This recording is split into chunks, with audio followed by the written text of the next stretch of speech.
Everyone, target with वैभव के इस online platform में मैं आप सभी लोगों का स्वागत करता हूं।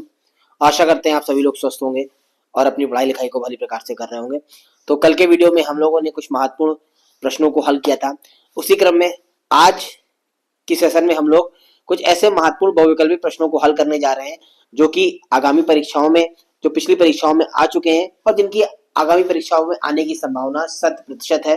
तो फटाफट आज का सेशन स्टार्ट करते हैं। जो इस वीडियो को फर्स्ट टाइम देख रहे हैं, चैनल को सब्सक्राइब कर ले, वीडियो को लाइक कर ले और ज्यादा से ज्यादा लोगों के बीच में शेयर। जो मेन काम होता है वो उत्सर्जन होता है। उत्सर्जन में वृक्क सहायक होते हैं, लेकिन इसके अतिरिक्त अगर हम श्वसन की बात करें तो श्वसन फेफड़ों द्वारा होता है। बहुत इंपॉर्टेंट है, श्वसन फेफड़ों द्वारा होता है। अगर हम प्रजनन की बात करें तो इनके लिए महत्वपूर्ण प्रजनन तंत्र होते हैं। मादा जनन तंत्र अलग होता है और नरजनन तंत्र अलग होता है। और अगर हम पाचन की बात करें तो इसके लिए मुख से लेकर गुदा द्वार तक विभिन्न प्रकार के अंग होते हैं जिनके द्वारा ये कार्य संपन्न होता है। तो जो इसका राइट आंसर होगा वो उत्सर्जन होगा। जो वृक्क द्वारा है वो उत्सर्जन होता है। नेक्स्ट क्वेश्चन आपके सामने है कि मुकुलन द्वारा प्रजनन होता है। मुकुलन द्वारा प्रजनन होता है तो मुकुलन द्वारा प्रजनन चार ऑप्शन दिए हुए हैं, हाइड्रा में, केचुआ में, तिलचट्टा में या कबूतर में। तो केचुए में लैंगिक जनन होता है, तिलचट्टे में लैंगिक जनन होता है, कबूतर में लैंगिक जनन होता है। लेकिन हाइड्रा एक ऐसा प्लांट है जिसमें अलैंगिक जनन में भी कायिक जनन होता है, इसलिए हाइड्रा के साथ जाएंगे। मुकुलन जो है हाइड्रा द्वारा होता है। मुकुलन द्वारा जो प्रजनन है वो हाइड्रा में होता है। बाकी आप तीनों में, केचुए में, तिलचट्टे में, कबूतर में लैंगिक जनन होता है।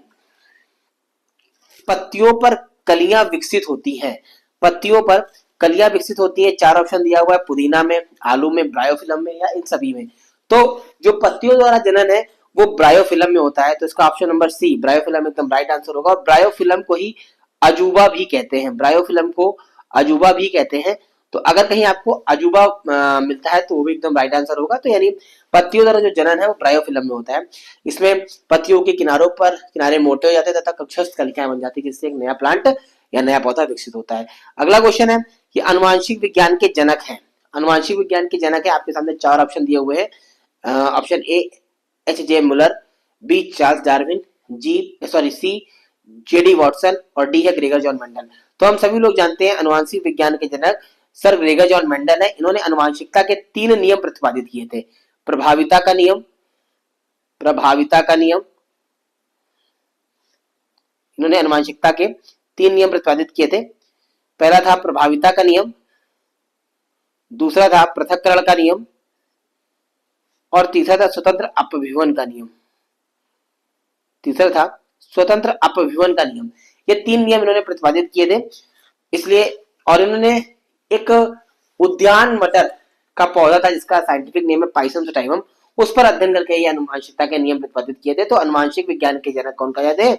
ग्रेगर जॉन मेंडल कहे जाते हैं। नेक्स्ट क्वेश्चन आपके सामने है कि 2 डीएनए तंतु को आपस में जोड़े कौन रखता है, या 2 डीएनए तंतु आपस में जुड़े होते हैं पेप्टाइड बंध द्वारा, सहसंयोजी बंध द्वारा, ग्लाइकोलिसिड बंध द्वारा या हाइड्रोजन बंध द्वारा। तो हमको पता है कि जो डीएनए की संरचना होती है कुछ इस तरीके से होती है और ये आपस में हाइड्रोजन बंध द्वारा जुड़े होते हैं। ये आपस में क्या होते हैं? हाइड्रोजन बंध द्वारा जुड़े होते हैं। तो इसका ऑप्शन नंबर डी एकदम राइट आंसर होगा।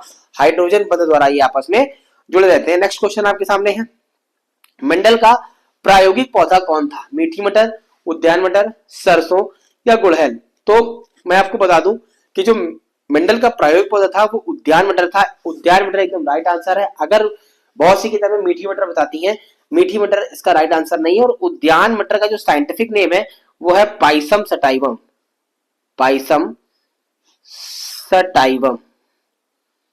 ठीक है, इसका ये साइंटिफिक नेम है। उद्यान मटर का साइंटिफिक नेम है पाइसम सटाइवम। तो उद्यान मटर के साथ हम लोग जाएंगे। नेक्स्ट क्वेश्चन आपके सामने है, निम्न में से कौन मानव में मादा जनन तंत्र का भाग नहीं है? आपके सामने 4 ऑप्शन है, अंडाशय, गर्भाशय, शुक्रवाहिका और डिंबवाहिनी। तो हमें पता है अंडाशय, गर्भाशय और डिंबवाहिनी तीनों ही मादा जनन तंत्र के भाग हैं। लेकिन जो ये शुक्रवाहिका है, ये शुक्रवाहिका नर जनन तंत्र का भाग है। ये शुक्रवाहिका नर जनन तंत्र का भाग है। तो इसका राइट आंसर होगा शुक्रवाहिका। ठीक है, नेक्स्ट क्वेश्चन आपके सामने है कि पौधों में जाइलम का कार्य क्या होता है? तो अगर हम जाइलम की बात करें तो जाइलम, जासे जाइलम, मैं अक्सर आपको बताता है जासे जाइलम और जासे जल। जासे जाइलम, जासे जल। और फासे फ्लोएम फासे फूड। तो पहला ही ऑप्शन है जल का वाहन, इसका राइट आंसर क्या होगा, जल का वाहन। लेकिन हम और भी ऑप्शन देख सकते हैं, अमीनो अम्ल का वाहन नहीं है, भोजन का वाहन, भोजन का वाहन बेटा होता है फ्लोएम द्वारा, भोजन का वाहन किसके द्वारा होता है, फ्लोएम द्वारा होता है, ठीक। और ऑक्सीजन का वाहन, ऑक्सीजन तो रंध्रों द्वारा पहुंचती है, ठीक है, गैसीय आदान प्रदान रंध्रों द्वारा होता है। तो इसका राइट आंसर क्या होगा, इसका राइट आंसर होगा जाइलम का कार्य क्या होता है, जल का वाहन करना होता है। नेक्स्ट क्वेश्चन आपके सामने है, नवा क्वेश्चन है, निम्न में से कौन मादा जनन तंत्र का भाग नहीं है। बेटा ये रिपीट क्वेश्चन हो गया, क्षमा चाहते हैं, जो ये रिपीट क्वेश्चन हो गया, इसका आंसर क्या होगा, शुक्रवाहिका, शुक्रवाहिका इसका राइट आंसर होगा। और नेक्स्ट क्वेश्चन आपके सामने है कि आनुवांशिकता के प्रयोग के लिए, आनुवांशिकता के प्रयोग के लिए मेंडल ने कौन से पौधे का उपयोग किया था। आनुवांशिकता के प्रयोग के लिए मेंडल ने कौन से पौधे का उपयोग किया था।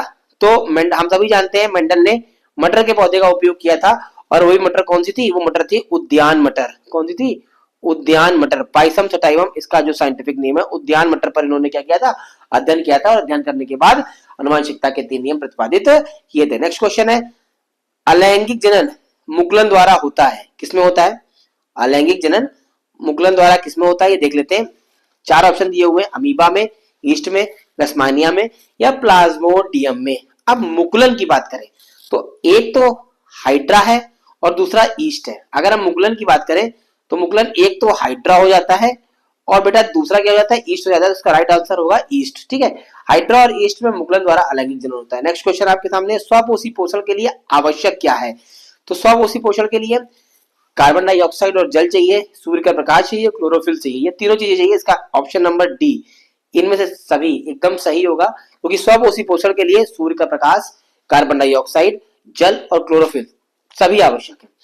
नेक्स्ट क्वेश्चन 13वां नंबर क्वेश्चन है कि मादा जनन तंत्र के किस भाग में कॉपर्टी स्थापित की जाती है। बहुत इंपॉर्टेंट क्वेश्चन है, ये क्वेश्चन कई बार रिपीट हो चुका है, इसलिए इसको ध्यान से पढ़ेंगे और उसका आंसर ध्यान से देंगे कि मादा जनन तंत्र के किस भाग में कॉपर्टी स्थापित की जाती है। तो कॉपर्टी हमेशा योनि मार्ग में स्थापित करी जाती है। तो इसका ऑप्शन नंबर सी जरूर सही, इसका ऑप्शन नंबर सी सही होगा। कॉपर्टी क्या है, कॉपर्टी एक प्रकार की अस्थायी गर्भ निरोधक विधि है, ठीक है ना, यानी परिवार नियोजन की अस्थायी विधि है कॉपर्टी, और जो कि योनि मार्ग में स्थापित करी जाती है। इस तरीके से 13 क्वेश्चन हो चुके हैं, लास्ट के 2 क्वेश्चन बचे हुए हैं। चैनल को सब्सक्राइब कर ले, वीडियो को लाइक कर ले, और ज्यादा से ज्यादा लोगों के बीच में इसको शेयर करें, जिससे उनको ये क्वेश्चन जो है हेल्पफुल हो सके और आगामी परीक्षाओं को अच्छे अंकों से पूर्ण कर सके। नेक्स्ट क्वेश्चन आपके सामने है, नेक्स्ट क्वेश्चन आपके सामने है, निम्न में से कौन एक लिंगी पुष्प का उदाहरण है।